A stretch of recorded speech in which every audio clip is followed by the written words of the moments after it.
Libur panjang di depan mata, tapi saat libur panjang, portofolio investor akan terkunci sampai nanti pasar saham dibuka kembali di akhir April.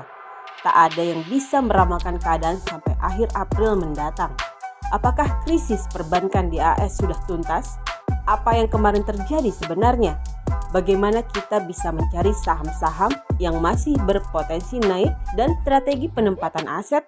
Berikut analisis dan tips dari Genta Wira Anjalu, Chief Investment Officer, Sinarmas Asset Management.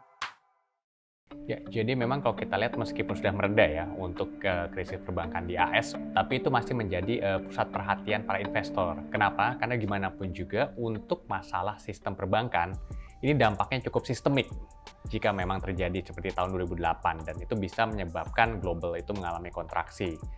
Nah, yang perlu kita highlight adalah bahwa krisis perbankan di AS itu bukan liquidity crunch, tapi lebih mismanaged liquidity facility. Kalau kita lihat SVB saat itu pada hari Kamis dia mengalami rush, dia bukannya melakukan discount window ya, dia malah menggunakan fasilitas lain yang bukan dari the Fed. Nah, itulah yang terjadi ketika dia ingin menggunakan fasilitas discount window, dia sudah telat positioningnya. Nah, di sini kita juga melihat bahwa dari sisi perbankan AS sendiri itu lebih tidak siap untuk melakukan liquidity management ya.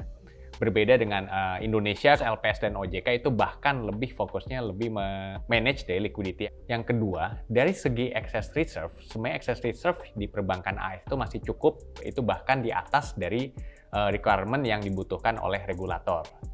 Nah, untuk dampaknya terhadap Indonesia, apakah direct impact-nya akan cukup besar? Kita melihatnya mungkin tidak signifikan. Seperti 2008, kita cukup beruntung, kita untuk interlink edge-nya sendiri dengan perbankan US tidak terlalu besar, tapi indirect impact-nya itu mungkin akan ada dampak dari Indonesia. Let's say terjadi krisis perbankan di US, itu bisa menyebabkan ekonomi global itu berkontraksi, dan tentu untuk pasar ekspor kita juga akan mengalami dampak negatif. Yang kedua, tentu potensi investasi atau appetite investasi para global investor ke emerging market termasuk Indonesia juga lebih kecil. Yang kedua, volatilitas dari nilai tukar rupiah sendiri tentu akan lebih volatile jika terjadi krisis perbankan.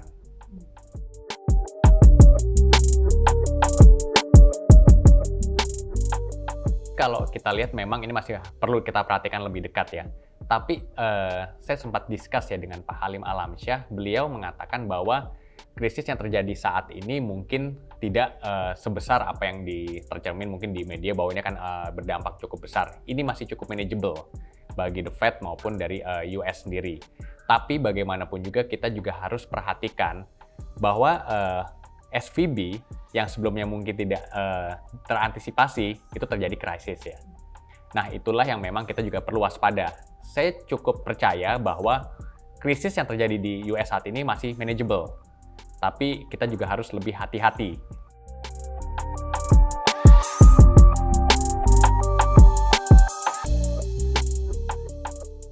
Ya, untuk target IHSG tahun ini kita di 7.500 dengan potensi EPS growth itu mencapai 9%. Sektor komoditas itu kan bisa dibilang itu cerita masa lalu ya di 2022 ya. Nah, memang di 2023 itu terjadi pergantian tema. Dari sebelumnya 2022 itu adalah inflation concern, itu berubah menjadi growth concern di 2023. Dengan growth concern yang terjadi, ekonomi kemungkinan bisa berkontraksi atau slowing down, tentu ini dampak yang kurang baik untuk demand dari komoditas. Tapi kita juga mungkin tidak terlalu bearish untuk komoditas, lebih cenderung neutral ya. Jika memang the Fed itu melakukan pivoting, tentu US dollar itu berpotensi untuk melemah, which is itu good for commodity. Tapi untuk sektor komoditas sendiri memang bukan menjadi sektor andalan di 2023. Lalu sektor apa yang menjadi andalan 2023? Tentu kita melihat bahwa ada sentimen pemilu di 2024 ya, yang bisa menjadi story di 2023. Untuk tahun 2024 ini pemilunya cukup spesial. Kenapa? Bisa dibilang saat ini pemilunya berjumlah 1,5 kali. Karena ada 3 pemilu sekaligus, baik itu pemilihan presiden, pemilihan legislatif, maupun juga pilkada secara serempak. Nah, dengan pemilu yang cukup besar tersebut, itu potensi terhadap ekonomi di mana ada spending dari pemilu itu yang cukup besar, bisa mengangkat GDP kita cukup signifikan. Apalagi kalau kita lihat masa lalu, biasanya IHSG memiliki tren yang cukup positif ya di tahun-tahun pemilu. Kalau kita lihat di pemilu-pemilu sebelumnya, rata-rata kenaikan IHSG itu bisa mencapai 46% per tahunnya.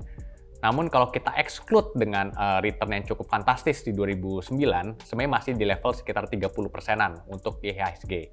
Nah, kita juga melihat hal tersebut bisa terjadi di tahun 2023-2024. Sektor yang tentu kita cukup fokuskan itu lebih di perbankan maupun consumer ya, yang lebih domestic oriented, yang bisa translate dari election spending yang terjadi di 2024 dan 2023.